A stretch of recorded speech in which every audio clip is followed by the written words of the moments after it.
Episode की starting में हम देखते हैं कि वह उसके बेहद करीब आ जाती है, इतनी कि दोनों के चेहरे लगभग छूने ही वाले हों। उनके होंठों के बीच की हवा में एक अजीब सी बेचैनी भर जाती है। घूमते हुए कैरोसेल पर उससे सटी हुई नाम से ही अपना चेहरा ऊपर उठाती है और धीमी मगर पक्की आवाज में कहती है कि वह पहले से ही जवाब जानता है। उसे अच्छी तरह समझ है कि वह क्या चाहती है। उसके हाथ उसकी गर्दन के चारों तरफ लिपट जाते हैं। वह झुकती है, होंठ थोड़े खुलते हैं और उसके दिमाग में उसकी चाह एक ही साफ इरादे में बदल जाती है। उनके होंठों के बीच बस एक सांस का फासला रह जाता है और तभी पूरा कैरोसेल अचानक नीली बिजली की चटकती चमक से भर उठता है। पार्क के दूसरे हिस्से में मैनेजर किम सवारी की तरफ देखती रह जाती है। चारों तरफ चिंगारियां फूट रही होती हैं। वह हैरानी में चिल्ला उठती है, जैसे यकीन ही न हो रहा हो। उसकी कलाई पर लगा डिवाइस लाल रंग में चमकने लगता है और लगातार एरर सिग्नल देने लगता है। बिजली का झटका पूरे अम्यूजमेंट पार्क में फैल जाता है। मिनिएचर कैसल और रोलर कोस्टर की लाइट्स झपकने लगती हैं। सेक्रेटरी किम घबराकर कैरोसेल की तरफ दौड़ती है और जोर से पूछती है कि क्या मिस ठीक है। कुछ ही पलों में लाइट्स स्थिर हो जाती हैं। पीली रोशनी के नीचे नाम से ही अपनी यूनिफॉर्म ठीक करती है। उसके गाल लाल हैं, लेकिन वह हंसते हुए बात को टाल देती है और कहती है कि बस अचानक डर लग गया था, शायद थोड़ी देर का पावर कट था। वह चारों तरफ देखती है और महसूस करती है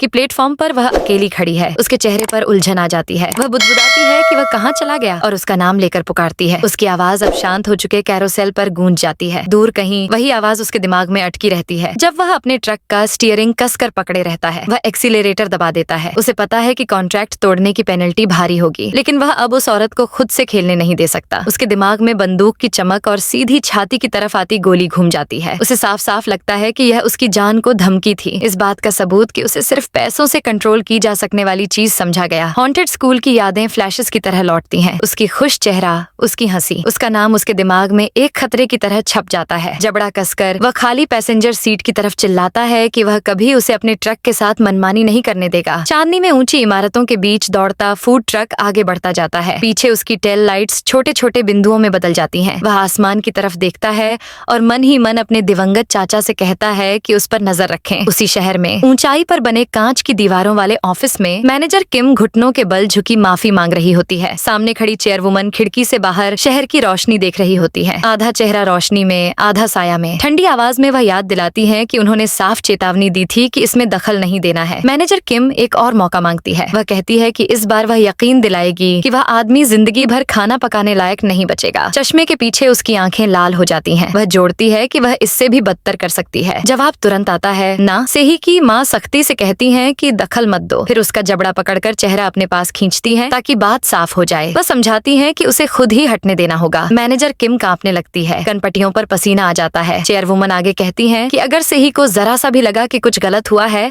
तो वह फिर टूट जाएगी। उनके सामने 20 साल पहले की वही तस्वीर आ जाती है। खोखली आंखों वाली एक बच्ची। वह याद दिलाती है कि कैसे एक लाल ट्रैफिक लाइट के नीचे खून से सने चौराहे पर उसके पिता की मौत हो गई थी। और उसी डरावनी याद के बीच एक चमकीला वीडियो फ्रेम उभरता है। कैमरे की तरफ मुस्कुराती हुई से ही SH लिखा कैप पहने सैंडविच खाते हुए उत्साह से फूड ट्रक की तारीफ कर रही होती है। उसे पता भी नहीं कि उसका अतीत अब उस आदमी के चारों तरफ एक खतरनाक खेल बुन रहा है। यूनिवर्सिटी फेस्टिवल में फूड ट्रक लगा होता है। अंदर वह पिंजा को ओवन में फूलते देखता है। चीज बुलबुले बना रही होती है। वह छक्कर बुदबुदाता है कि अच्छा बना है। हवा में फूलों की पंखुड़ियां उड़ती हैं। वह सोचता है कि पार्क वाली घटना खराब थी, लेकिन कम से कम यहाँ जगह तो मिल गई। वह भीड़ देखता है और कहता है कि कॉलेज के बच्चे पुरानी यादें जगा देते हैं। एक पल को वह खुद को याद करता है, फिर खुद को रोक लेता है। अब वह वक्त नहीं है। एक ग्राहक पेपरोनी पिज्जा मांगता है। वह स्लाइस देने मुड़ता है, लेकिन अचानक रुक जाता है। सामने एक जानी पहचानी लड़की खड़ी होती है और उसका नाम लेकर पूछती है कि क्या वह वही है। वह पहचान लेता है और हंसते हुए कहता है कि आखिरी बार तो वह मिडिल स्कूल में थी। फिर खुद ही सुधार करता है, काफी साल हो गए। वह कहता है कि अजीब लगता है, उसे अभी भी वही लगती है। लड़की शर्मा जाती है, किताब सीने से लगाए सोचती है कि वह अब भी वैसा ही है। वह उसके साथ खड़े लड़के की तरफ इशारा कर पूछता है कि क्या वह उसका बॉयफ्रेंड है। वह घबरा जाती है, जल्दी से मना करती है और बताती है कि वह बस दोस्त है, फैशन डिजाइन डिपार्टमेंट का क्लासमेट। वह पिज्जा देता है। वह कहती है कि डाइट पर है, बस एक बाइट लेगी। एक बाइट में ही उसकी आंखें फैल जाती हैं। बहुत स्वादिष्ट तेल से भरी पेपरोनी, मसालों की खुशबू, चीज की परतें सब मिलकर उसे बहा ले जाती हैं। वह खुद को संभाल नहीं पाती। सोचती है कि यह पिज्जा उसे खींच रहा है। डाइट याद रहती है, लेकिन शरीर आगे झुकता जाता है। उसके दिमाग में ब्रेड सुनहरी लहर बन जाती है, बाहर से क्रिस्प, अंदर से नरम। वह झुंझलाकर कहती है कि ब्रेड इतना अच्छा कैसे हो सकता है। वह पलटकर पूछती है कि वह कब से खाना बनाने लगा। ये तो कमाल है। वह मुस्कुराकर कहता है कि उसे खुश होकर खाते देख अच्छा लगा। फिर हल्के मजाक में कहता है कि उसने तो पूरा स्लाइस खत्म कर दिया। डाइट का ख्याल उड़ जाता है। वह उसके जैकेट की तरफ देख पूछता है कि वह फैशन डिजाइन में है। उसे याद है कि उसकी ड्राइंग्स अवार्ड जीतती थीं। वह खुशी से भर जाती है कि उसे याद है। वह पुरानी बात याद करता है, कैसे वह जीतने पर उससे खाना खिलाने को कहती थी जब वह खुद गरीब स्टूडेंट था। वह कहता है कि अब उसे गर्व है कि वह देश की बेस्ट यूनिवर्सिटी में है। ईमानदारी से कहता है कि उसने बहुत मेहनत की है। पास से आवाज आती है कि जल्दी करो। वह झुककर शुक्रिया कहती है और खाना लेकर जाती है। वह मजाक में कहता है कि अकेले खाया तो मोटी हो जाएगी। वह लाल होकर पलटती है, फूलों के बीच से गुजरते हुए कहती है कि फिर मिलेंगे। वह उसे जाते देखता है और मन ही मन सुकून महसूस करता है कि वह ठीक है। उधर अंधेरे में एक फोन कांपता है। चश्मे में चमकता मैसेज दिखता है, मारना होगा, मारना होगा। घंटी बजती रहती है। बैंगनी साए लड़की के चारों तरफ सिमटते लगते हैं। वह कांपती आवाज में बार बार गुहार लगाती है उसे छोड़ देने के लिए।